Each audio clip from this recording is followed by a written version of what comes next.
Hello again. Here we're continuing on this look at Paul in the church and how powerful his influence has been for thousands of years now.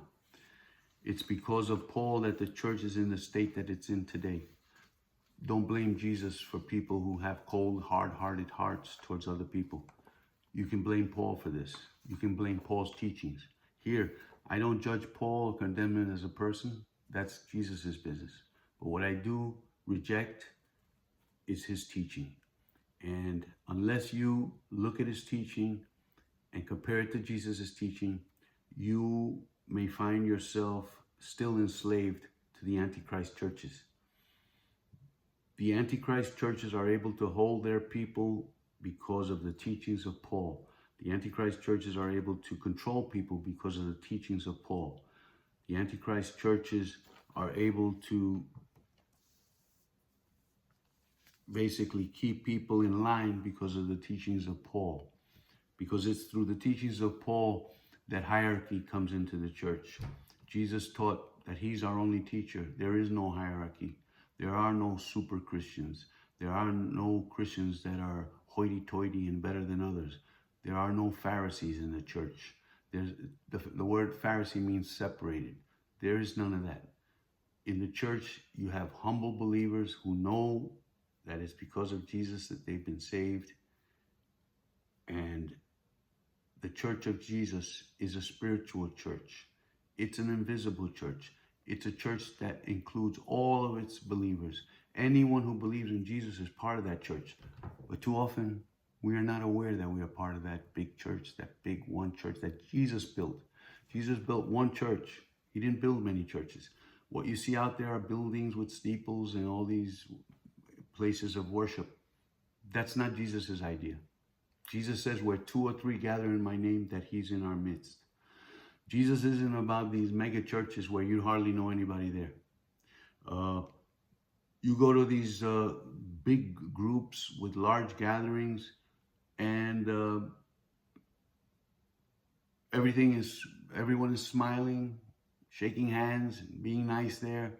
But how powerful is the teaching that they find over there? Does it really change people? Does it change hearts? How can you get close to people when there's no intimacy, where you can't really be between? If you see groups of hundreds and thousands of people, there's no closeness between them. These are crowds. But if you look at 2 or 3, you can talk about things that you can't talk amongst large crowds. Church has become a program of songs and preaching and going to Sunday school and basically getting your gold star from your teachers there and feeling good that you're okay now because you went to church on Sunday. But it's the heart that needs to change. And the only one that can change our hearts is Jesus, not man. So here we're contrasting Jesus' teaching with Paul's teaching. I've been doing that for the last, I think we did 3 videos already. This is the 4th. We're probably going to continue on because it's such a big subject. Paul is so influential and has really made the church what it is today. And Jesus is hardly preached. How often do you hear the inclusive message of Jesus, of basically forgiving everybody, welcoming everybody, reaching all nations? There's no discrimination in Jesus' church. There is nothing about race in Jesus' church, black people, white people. For Jesus, all people are the same. And we should have the same mindset as Jesus, because that's who we want to be like. We want to be like Jesus, not Paul. See, the churches, the Antichrist churches are like Paul. Jesus is the one we want to be like. And we will be like Jesus when Jesus is inside of us. Doesn't it make sense? If his spirit permeates us, is inside of us, influencing us, teaching us, reminding us, we will be more like Jesus. And so let me start reading, and I'm basically going to point out that Paul denied young widows in most need of benevolence. Now look how terrible that is. Go back 2,000 years and you're a widow. You know that there couldn't be a more vulnerable person back in those days than a widow. Because a widow depended on, first of all, before she became a widow, she depended totally on her husband for food, for sustenance, to be able to even live. And if the husband wasn't, if the husband died, then the widow would then depend on family members, first of the children. So these women were very vulnerable back in those days. They basically survived a lot because of their husbands, their sons. And we're going to read right now about the cold, cruel heart of Paul. Paul's heart was hard and cruel. And you're going to look at it, you're going to hear it for yourself. I'm not here to throw stones at Paul, but I'm not going to deny what is very clear. Let me start reading in 1 Timothy chapter 5, verses 9 through 12. And as I said before, these scriptures will be in the description so that if you want to look at them for yourself, you'll see them in the description. Again, 1 Timothy chapter 5, verse 9 to 12. Paul is giving instructions to Timothy about widows. So, here we go. No widow may be put on the list of widows unless she is over 60, has been faithful to her husband, and is well known for her good deeds, such as bringing up children, showing hospitality, washing the feet of the Lord's people, helping those in trouble, and devoting herself to all kinds of good deeds.